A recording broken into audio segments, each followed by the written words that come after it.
Hello guys.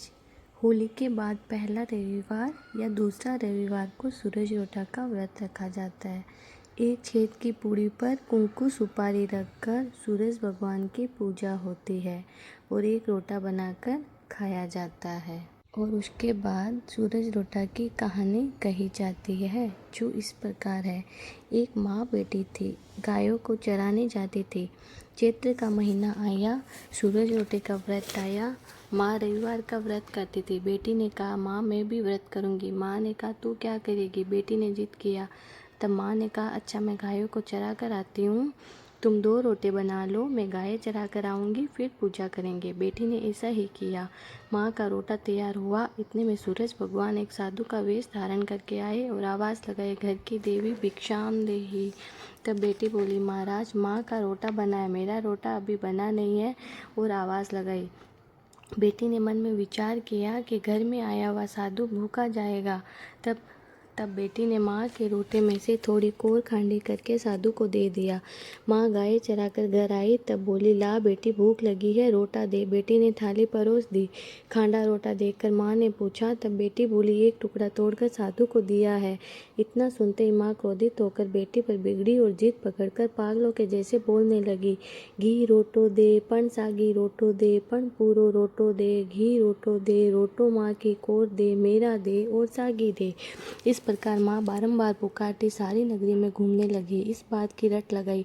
बेटी ने बहुत मनाया कि तुम मेरा ले लो, पर वह नहीं मानी। बेटी सुनकर बेजार होकर वहाँ से भागी।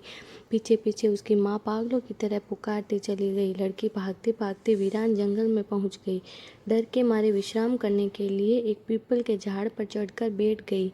ऐसा करते करते 2-4 दिन हो गए। वह भूखी प्यासी बैठी थी। सूरज भगवान को उस पर दया आई। सूरज भगवान ने पानी का लोटा और चूरमा के लाडू की कटोरी उसको भेज दी। एक दिन गांव के राजा का कंवर शिकार खेलने गया। वापस लौटते समय वह उसी पीपल के झाड़ के नीचे आकर ठंडी छाया में बैठ गया और बोला, यहाँ इतनी ठंडी छाया है। वह भूखा प्यासा था, बेचैन था, पर इस वीरान जंगल में पानी कहाँ ढूंढे। बोला, कोई पानी पिला दे तो अच्छा हो। ऐसा कहते ही लड़की ने ऊपर से थोड़ा पानी गिराया। तब फिर से राजा का कंवर बोला, मुझे तो बहुत भूख लगी है, कोई खाने को दे तो बहुत अच्छा हो। तब इस लड़की ने ऊपर से चूरमे का लाडू गिराया। राजा के कंवर की भूख मिट गई। वह कंवर विचार करने लगा, यहाँ कोई है। ऐसा विचार करके अपने सिपाहियों से बोला, ऊपर कोई आदमी है, जाकर देखो। सिपाहियों ने झाड़ पर चढ़कर सब तरफ देखा तो उन्हें कुछ दिखा नहीं। तब राजा का कंवर स्वयं बोला, तुम कौन हो? भूत हो कि पलित हो? देवता हो कि मानव हो? लड़की बोली, मैं मानव हूँ, साहूकार की बेटी हूँ। राजा का कंवर लड़की को पूछने लगा, तुम मेरे साथ विवाह करोगे क्या? जब लड़की बोली, राजा जी आप तो नगरी के राजा हो, मैं एक अनाथ लड़की हूँ, मेरे घर द्वार परिवार कुछ नहीं है। राजा माना नहीं, बोला, मैं तो तुम्हारे साथ विवाह करूँगा। पंडित और बाजा बुलाकर पीपल के झाड़ के नीचे उसे विवाह करके अपने साथ घर ले गया और राजा खुशी रहने लगा। वापस चैत का महीना आया। उसने सूरज रोटा का व्रत किया। रोटा, घी और शक्कर खाने लगे। जिठानी उसे देखा नहीं गया। राजा से जाकर शिकायत की। राजा बोला, मैं आंखों देखे मानता हूँ, कानों से सुनी नहीं। जिठानियों ने राजा को आड़ से दिखाया।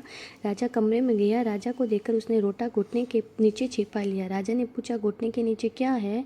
उसने सूरज भगवान से प्रार्थना की, हे भगवान आप मेरी लाज रखना। घुटने के नीचे देखे तो सोने का चक्र था। राजा ने पूछा, ये तुम्हारे पास कहाँ से आया? रानी बोली, ये मेरे दुबले पीहर की भेंट है।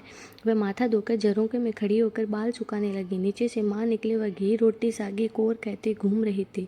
बेटी को पहचान कर बोली, घी रोटो दे, पण सागी रोटो दे, पण पूरो रोटो दे, घी रोटो दे, रोटा माँ की कोर दे, मेरा दे और सागी दे।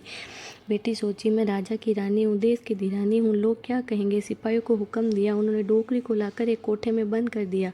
राजा को मालूम पड़ी। रानी जी ने एक डोकरी को ताले में बंद कराया। राजा बोला, रानी जी चाबी देवो। इसने 6 कोठों की चाबी दी, 7वें कोठे की चाबी नहीं दी। राजा जी हट करके 7वें कोठे की चाबी लेकर कोठा खोल कर देखे तो सामने सोने की प्रतिमा खड़ी थी। जब राजा जी रानी जी को पूछने लगे, ये क्या है? रानी ने उत्तर दिया, ये मेरे दुबले पीहर की भेंट है। राजा के मन में आई, ऐसा ससुराल तो मुझे देखने जाना है। राजा राजा जी बोले मुझे आपका पीहर देखना है। रानी बोली राजा जी मेरा पीहर कहाँ है, आप तो मुझे पीपल के झाड़ के नीचे से विवाह करके लाए थे। राजा जी माने नहीं, हट करके बैठ गए। तब रानी जी ने सूरज भगवान की प्रार्थना की कि हे भगवान राजा हट पूरा करो, सवा पहर का पीहर माशा मांगा। सूरज भगवान ने स्वप्न में आकर रानी को सवा पहर का पीहर वासा पीपल के झाड़ के नीचे दिया।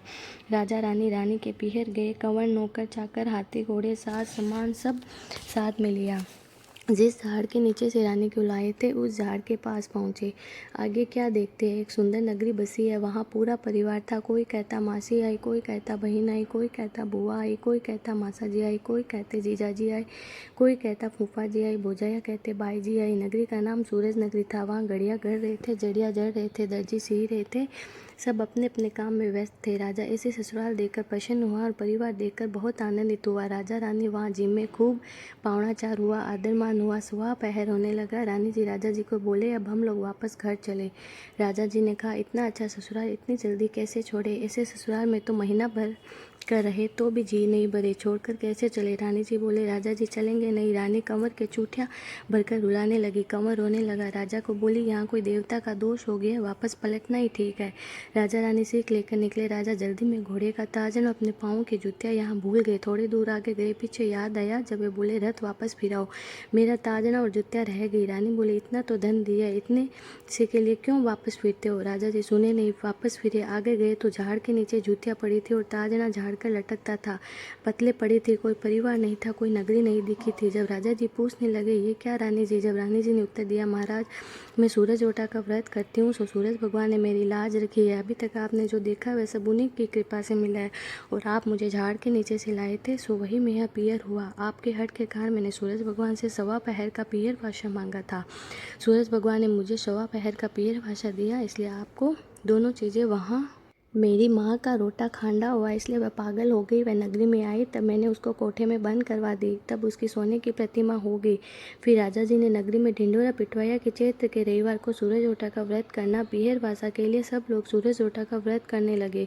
हे सूरज भगवान उसको पीहर भाषा दिए, जैसे सबको देना, उस पर कृपा की वैसे सब पर करना। कहानी कहने वाले पर, हुंकारा देने वाले पर, सब पर कृपा करना। हे भगवान सकल को टूटना, सकल को छोड़े हमें भी टूटना। हेलो गाइज, अगर मेरा वीडियो पसंद आए तो please like comment and subscribe करना। Thank you.